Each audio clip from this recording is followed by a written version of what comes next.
Bismillahirrahmanirrahim.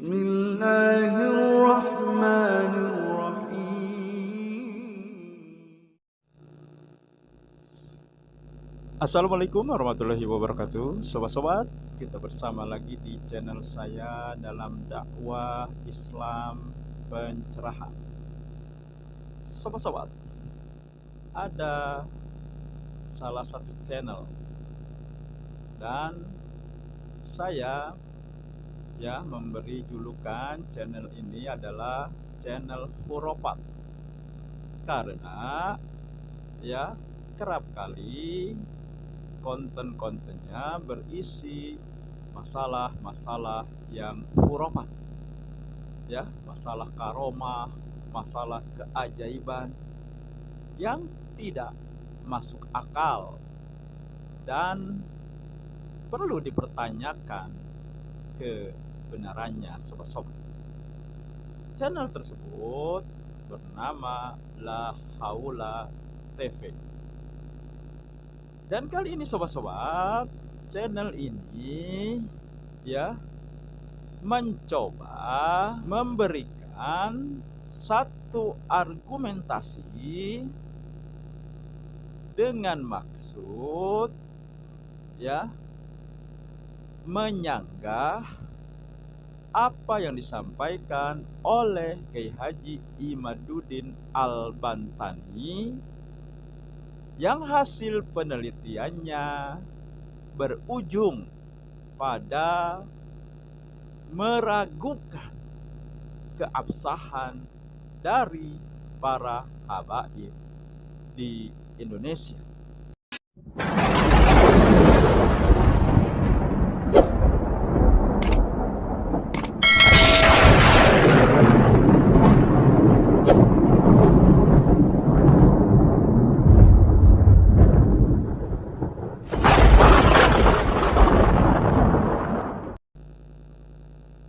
Memang pada awalnya channel ini memuji Kiai Haji Imaduddin Al-Bantani sebagai seorang Kiai Haji yang mantap dengan penelitian. Seorang kiai muda asal Banten, Kiai Haji Imaduddin Utsman memang mantap. Penelitiannya yang sangat jeli dan ilmiah mampu mengungkap silsilah nasab para habaib di Indonesia ini. Sehingga tidak sedikit pula para kaum awam yang kini hampir meragukan kebenaran para Alawiyin atau yang akrab disebut habaib. Keterampilan beliau dalam meneliti sebuah sejarah yang patut diapresiasi. Bahkan generasi lainnya juga selayaknya jeli dalam hal tersebut. Mencatat sejarah baik-baik, mulai dari masuknya Islam ke Nusantara sampai sejarah berdirinya bangsa dan negara tercinta ini. Namun ternyata segala sesuatu yang dikaji secara ilmiah tentu akan melahirkan berbagai pertanyaan-pertanyaan baru terkait penulis nasab Ba'alawi, Al-Imam Al-Habib Ali As-Sakron, yang menyimpulkan nama Ubaidillah sebagai tasghir nama Abdullah. Kira-kira apakah Habib Ali As-Sakron yang merupakan mufti besar di masanya, ahlul ilmi, dan juga masyhur sebagai waliullah itu sembrono dan juga asal-asalan menyimpulkan apakah kira-kira beliau asal menulis saja tanpa memikirkan konsekuensinya? Akan tetapi kemudian terungkaplah apa maksud dari channel ini sebenarnya, yaitu agar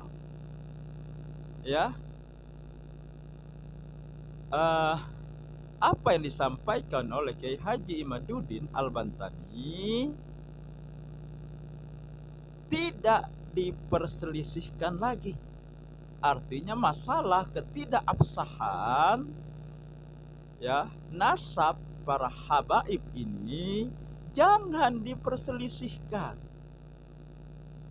Dan ini argumentasinya, sobat-sobat.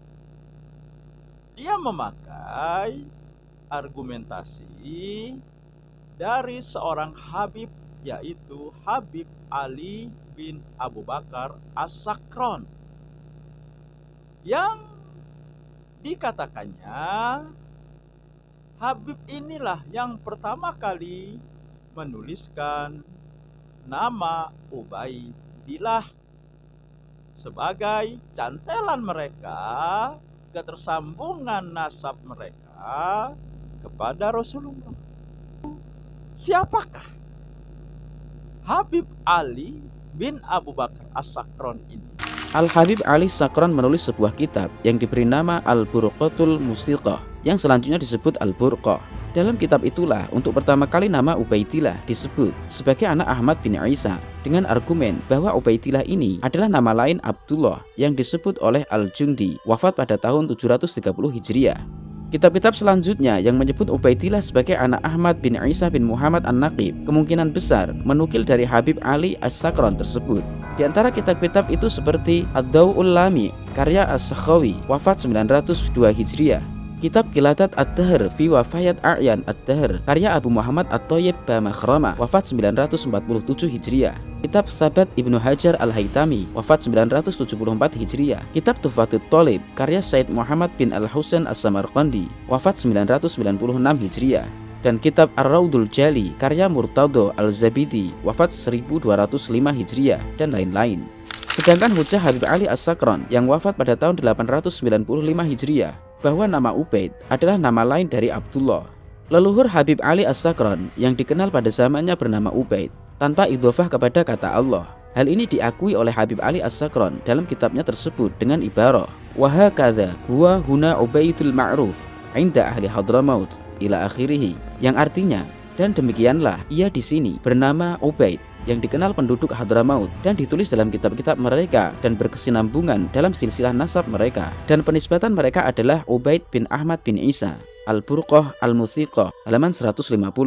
Masih dari Kiai Haji Imaduddin, perhatikan bahwa yang tertulis berkesinambungan bagi penduduk Hadramaut hanya sampai pada Isa, belum dilanjutkan kepada Muhammad An-Naqib sebagai ayah Isa. Kiai Haji Imaduddin Al-Bantani menyimpulkan, kesimpulan terakhir pada pembela nasab Ba'alawi harus mencari ketersambungan nasab para habaib di Indonesia dari dua keterputusan. Pertama, keterputusan Ubaid yang kemudian disebut sebagai Abdullah harus ada di kitab yang lebih tua dari kitab Al-Burqah yang menyebut nama Ubaid ini betul adalah Abdullah. Yang kedua, keterputusan Abdullah sebagai anak Ahmad bin Isa yang masih terputus riwayatnya selama 385 tahun, dihitung berdasar wafatnya Ahmad bin Isa tahun 345 Hijriah sampai wafatnya Al-Jundi, pengarang kitab As-Suluk yang wafat pada tahun 730 Hijriah. Pungkas Kiai Haji Imaduddin Utsman Al-Bantani. Pertanyaannya, sebagai seorang yang ahlul ilmi, az-zahid, ahlul wara', terkenal sebagai wali besar, seorang Al-Habib Ali bin Abu Bakar As-Sakron, kira-kira apakah asal-asalan menulis kitab? Sebagai seorang mufti, apakah akan sembrono mencantumkan Syekh Ubaid atau Ubaidillah dengan menisbatkan sebagai keturunan Rasulullah SAW? Inilah yang kita maksud salah satu dari pertanyaan baru, karena tidak mungkin beliau sebagai seorang mufti, seorang ahlul ilmi yang keberkahan ilmunya telah dirasakan oleh para ulama dan santri mulai dari zaman beliau hingga ulama kiai dan santri sampai sekarang ini. Apakah mungkin beliau yang masyhur waliullah itu berdusta? Maka ini perlu dikaji lagi dengan hati yang bersih demi kebaikan bersama, agar apa yang diharapkan Kiai Haji Imaduddin dan apa yang diharapkan para awam dan muhibbin dzurriyyah Nabi SAW tidak lagi diperselisihkan, dengan tetap saling menghargai dan saling menjaga martabat sesama umat baginda Rasulullah SAW. Artinya, ya, termasuk keluarga atau keturunan para habaib, maka wajar, ya, dia akan menulis sesuatu yang menguntungkan klien mereka, yang menguntungkan. Kemudian Lahu Latifi ini memberikan retorika. Apakah mungkin seorang, ya, yang dikatakan adalah wali, ya, seorang yang alim bahkan dikatakan wali, sembrono, asal-asal, berdusta? Nah, itu pertanyaan dia, itu retorika. Dan saya jawab, sangat mungkin. Selama dia manusia, sangat mungkin dia sembrono, dia asal-asalan, dia juga berdusta. Sangat mungkin. Kita sudah banyak membuktikan orang-orang alim, orang-orang yang berilmu, ya, ternyata dengan kealimannya, dengan ilmunya, tidak menyampaikan kebenaran yang sebenar-benarnya. Ya, menyampaikan sesuatu yang menguntungkan diri mereka dan kelompoknya. Ya, tentu saja begitu juga dengan Habib Ali bin Abu Bakar As-Sakron ini. Dia akan menulis yang akan memberi keuntungan kepada dirinya dan kelompoknya. Lalu, apakah dengan menampilkan tulisan atau kitab-kitab yang menunjukkan bahwa Ubaidillah adalah cantelan mereka akan ketersambungan nasab mereka kepada Rasulullah memang kuat. Ya tentu saja pendapat atau tulisan dari keluarga yang sedang diperdebatkan, yang sedang diragukan, pendapat dan argumentasinya tidak bisa dijadikan dalil yang kuat. Paling tinggi 50% kebenarannya, 50-50, artinya meragukan. Apalagi kalau kita bicara tes DNA. Ini adalah bukti ilmiah. Dan tes DNA sudah dilakukan. Kesimpulannya, Ba'alawi bukan keturunan Rasulullah, tetapi mengarah kepada Yahudi. Dan fakta ilmiah ini, tes DNA ini tidak bisa hanya dilawan dengan argumentasi, dilawan dengan tulisan. Tidak bisa.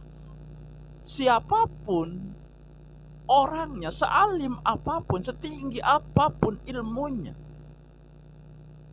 tidak bisa membantah fakta ilmiah hanya dengan perkataan atau dengan tulisan atau dengan kitab-kitab.